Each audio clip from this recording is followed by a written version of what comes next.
Voici un exercice qui pose très souvent problème aux élèves. Vous avez l'exercice 4 que je vous recommande particulièrement. On vous dit de refaire l'exemple qui est juste au-dessus de cet exercice 4. Je vous conseille de faire ça plusieurs fois et de bien comprendre non seulement la méthode, mais aussi d'apprendre le plan ou la procédure de déroulement de cet exercice. Donc ici, si je suis exactement la même chose, je vais utiliser la nouvelle connaissance que vous apporte le cours, comment on calcule le coefficient directeur d'une droite ou d'une fonction affine lorsque je veux calculer, lorsque je connais deux images. Donc c'est le cas ici, je connais l'image de moins 1 et l'image de 1. Et donc le cours vous dit qu'il faut faire la soustraction des deux images dans l'ordre que vous voulez, mais attention, après il faudra respecter l'ordre. Donc vous voyez, je prends f de moins 1 ici, j'écris f de moins 1, moins f de 1, et après, à l'intérieur, je fais la soustraction des deux nombres en dessous que je vois. Donc ça fait f de moins 1 moins f de 1 divisé par moins 1 moins 1. Le calcul va donc donner, alors je sais que f de moins 1 ça fait 4, c'est écrit ici, vous voyez. Ensuite, f de 1 ça fait 4, donc je trouve encore 4, et je divise par moins 1, c'est-à-dire moins 2. En haut, j'obtiens donc 0. 0 divisé par moins 2, ça fait 0.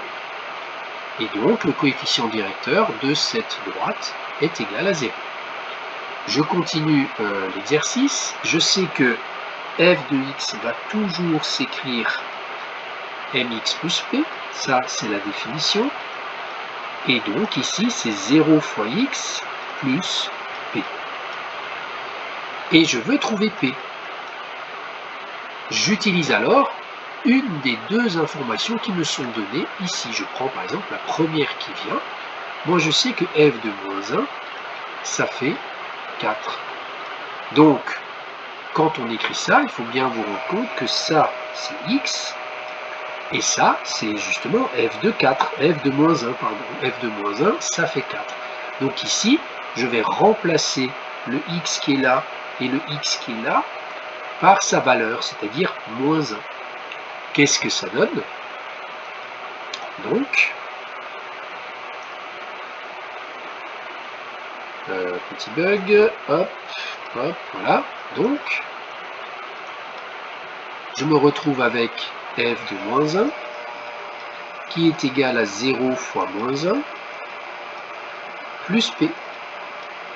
Je continue ici. F de moins 1, ça fait 4, égale 0 fois moins 1, c'est-à-dire 0, plus p. Et donc 4 égale p. Et voilà, j'ai trouvé la valeur de p.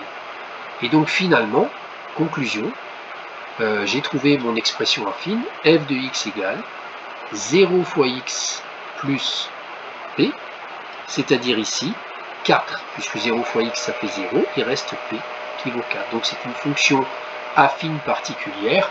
On dit que cette fonction affine est une fonction constante, parce qu'il n'y a pas de x dedans, et donc elle ne bougera pas, elle sera toujours égale à 4.